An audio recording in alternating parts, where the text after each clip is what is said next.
What's going on, Notre Dame fans? I'm Tyler Horka. That's Jack Sobel. We're with blueandgold.com, Blue and Gold Illustrated, here on Notre Dame's campus for what was the 6th practice of the Fighting Irish's fall camp. I believe there's 25 days left until the Irish open the 2025 season at Miami. So still sort of in that early camp phase, but you're well enough into it where you're gathering some things, you're noticing some personnel tidbits here and there and whatnot, and that's kind of what you were focusing on the defensive side of the ball today. So I'll let you kick this off with what you observed in that regard. Yeah, I had the defense and a couple minor depth chart. I wouldn't say minor, but take it for what it's worth at this point in fall camp.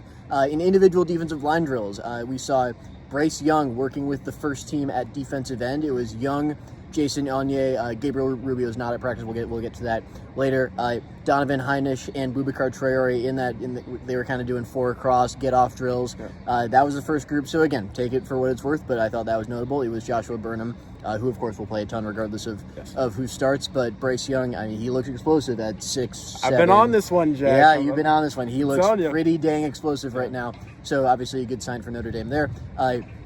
They also did like a back 7 coverage walkthrough. The first group of linebackers were Drake Bowen, and Jaylen Sneed remains with that first group. I think we might have expected Kingston Viliamu-Asa to take that starting job at this point, but it is still Sneed. Obviously, all 4 of those linebackers, Sneed, Bowen, Osbury, Viliamu-Asa, will play a ton. Yes. But I think Sneed holding on to that starting job, at least at this point in fall camp, reflects very well on his progress over the offseason. And then perhaps most interestingly, at safety, Jalen Stroman with the first group, playing next to a Don Schuler with Luke Talich and Tay Johnson with the second group. It was Talich on day 1. Looks like Stroman, and I think we saw him a little bit, one shot in that practice clip Notre Dame tweeted the other day. So for now, it looks like Stroman running with Schuler. But again, it's still relatively early in camp, and we will have a few other days to really track progress there. And I always expected some give and take, especially with some of those defensive positions.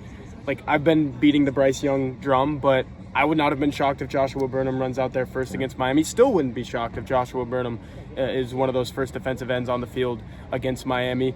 Same thing goes with safety. Luke Talich, Jalen Stroman, both really good football players. One comes in with a little bit of the experience edge, but you might think that Talich has the upside edge on the other side of that, so they're both going to play a lot. Then you got Tay Johnson at the crazy day 1 at practice. Yeah, I said it, I believe it was maybe Sirius XM Radio. I don't know, one of these places where I've been talking Notre Dame football this week, and I said, I think you have to try to get Tay Johnson on the field in some capacity. And then, maybe come November, Jadon Blair might even be playing a little bit.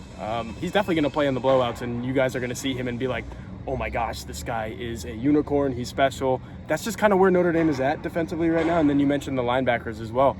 Viliamu-Asa, Sneed, they're going to play a lot in tandem. Speaking of playing in tandem or maybe somebody playing somewhere that you might not would have expected today.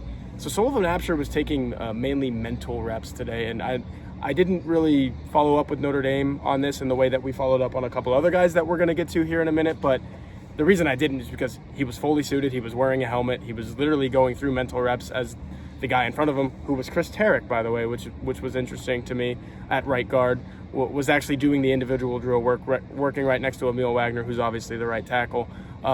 It's still Absher's position. I think it's just at this point, Jack, where some guys are banged up, and bumps and bruises is what Notre Dame told you for someone you're about to talk about. That's you throw on the pads at this point, and you're going to come up with some nicks and bruises and whatnot. So Sullivan Absher, he's fine. But Chris Tarek was taking his place. And I think that's interesting because we talked to the offensive lineman and talked to Joe Rudolph today as well. I don't think Chris Tarek would be the emergency number 3 guard. Like, Charles Jagasaw out of the picture. We'll talk about him when he gets back from his injury. But right now it's Billy Schrauth, it's Sullivan Absher. If something happens to those guys, and you watched last year's Notre Dame football season, something might happen to one of these guards. I don't know if it would be Chris Tarek, because the way that Joe Rudolph is speaking about Gerby Lambert, I think he is one of the next guys up, maybe at 4 different positions. Probably not center, but the tackles and the guard positions, I think he's ready. I think he's getting there to the point of being break glass in case of emergency. And he kind of spoke about Will Black in that way too. So that shows you how talented that freshman is, that if it got really dire, I think you would see Will Black play some guard this year for Notre Dame, and maybe even some tackle. You don't know how things are going to go, but that's kind of where things are. And it opened my eyes to it today when Sullivan Absher kind of took some reps off, and I was like, okay, where are we now? Is it Chris Tarek or these other guys? I kept teasing that somebody was not out there for the defense. Let's talk about that now. Yeah, so a couple minor, again, cannot emphasize enough minor injury notes. Gabriel Rubio, we did not see him out at practice. Jason Anye was in his place with the ones on defensive line at 3 technique. Per Notre Dame, minor, bumps and bruises, not expected to miss much time. He's going to be fine for week 1. Jaden Greathouse was at practice, but just in a jersey, no helmet, no pads. He did not participate, banged up, not expected to miss much practice time. So Notre Dame, and I mean, we had this Sullivan ad for notes. So Notre Dame, relatively healthy. It is just a stage in fall camp where guys are taking rest days. Guys are, Notre Dame is very careful about tracking players' loads, doing a little load management. Yeah. Joe Rudolph even mentioned that today. Yeah, it's a big thing. They've really invested in that data so that fall camp is extremely intense. When someone needs either a day off or just kind of a take a step back day, they're going to give it to them. I do want to touch on something else you said, kind of going back to the defense. Man, this team's got a ton of depth at all 3 levels. You have 4 linebackers, which is more, not as many as Notre Dame played last year, but more than they've played in the past, who you trust, you've seen them do it before, and they're really freaking talented too. You got a ton of defensive backs. We've said this before, Notre Dame has more safeties than it knows what to do with, and obviously the cornerbacks led by Leonard Moore and Christian Gray are top notch. Then up front, I was actually talking to Emil Wagner today, and we asked him about the pass rushes. He said, Boubacar Traore has the explosiveness back that he did before, which is obviously, if true, is a fantastic sign for Notre Dame. You also have, you got Josh Burnham, Junior Tui Halamaka. They've done it. Logan Thomas. Emil Wagner actually even mentioned Donovan Heinrich is a pain in the butt to block when he loops around on stunts. I mean, they just got a lot of pass rushers. One of those pass rushers, Jordan Botello, we actually saw doing a good amount at practice. He was still not doing too much with that left arm because he tore his left pec, but he was in a helmet and shoulder pads, which was notable. He was going through pretty much all the individual non-contract drills that Notre Dame was having the defensive line do. So great sign. Al Washington said looking forward to getting him back as soon as possible. Yeah, and just with those defensive ends, you have to think, okay, was getting to the quarterback, bringing the quarterback down, particularly last year, a bit of an issue. Yeah, Notre Dame probably didn't have as many sacks, specifically from the defensive linemen as you would have liked, but they're pretty much all back, and you expect them to be better. Even a 6th-year guy like Jordan Botello, if he goes on the way that he was in those first 2.5 games, when you get him back in probably October, I mean, it's looking pretty promising at this point. He might play the best football of his career. Junior Tui Halamaka, Joshua Burnham, you're expecting them to play the best football of their careers. We talked about Bryce Young at the open of all this. The best for him is very much yet to come. It's going to be, I think, a better defensive end unit than last year. Defensive tackle probably remains to be seen because you lose guys like Howard Cross and Riley Mills, and you have to have some step up there. But a lot of those same guys are back too, so the depth is absolutely huge. I talked about the depth of the offensive line.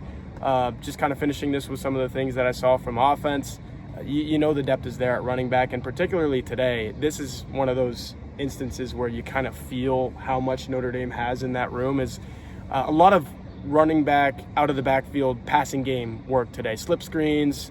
We saw more of those Texas angle routes that I think you're going to see a lot from Jeremiah Love this year probably.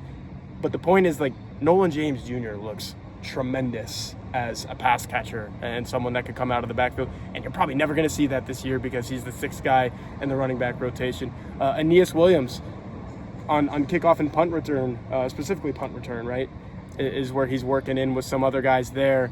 And every time I see him catch the ball, move upfield, do some agility work, I'm like, that guy just looks good in the open field. So Notre Dame throwing the ball to the running backs, I think that's going to be a bigger deal this year than it was last year. And just today, seeing that for 5-10 minutes, I was like, okay, these guys keep drilling this and working this. It's going to look pretty good come the season. And speaking of punt returns, I think this can be the last note of the video. Dallas Golden looked like the freshman cornerback looked like he was getting the first shot, per Eric Hansen at least. Was getting the first shot at returning punts with Greathouse sideline, and I actually really like that idea. I love it. We talked about this day one. Yeah, we talked about this day one. I like it for a few reasons. Number one, he's a freak athlete. You saw what he did in high school with the ball in his hands. He's going to play DB at Notre Dame, but he could be a college wide receiver. So obviously has the athleticism. Plus, if you put him and not Greathouse back there, you don't risk injury to Greathouse. He's obviously going to be very important for the offense this season. So love that idea. If he obviously he needs to prove he can consistently catch the ball back there, because that's the number one thing you look for in a punt returner. But if he does, I suspect we see him back there returning punts this season. I really like it too. It frees up Jaden Greathouse to focus on solely on offense. Jordan Faison, we've seen him return punts. Focus on offense. Even Aeneas Williams, man, he's got a role in this offense. Do your thing there. Let the freshman, who's really uber talented, return the punts and whatnot. So I like that too. You guys are not going to see us again for, another 3-day break, I believe. You're welcome about that. Yeah. We'll be back here Sunday doing this same old song and dance. And again, Jack, by that time, we're really creeping toward that season opener. I guess it'll be 3 weeks exactly on Sunday, because we get a Sunday season opener at Miami. So until then, I'm Tyler Horka. That's Jack Sobel with blueandgold.com, Blue and Gold Illustrated.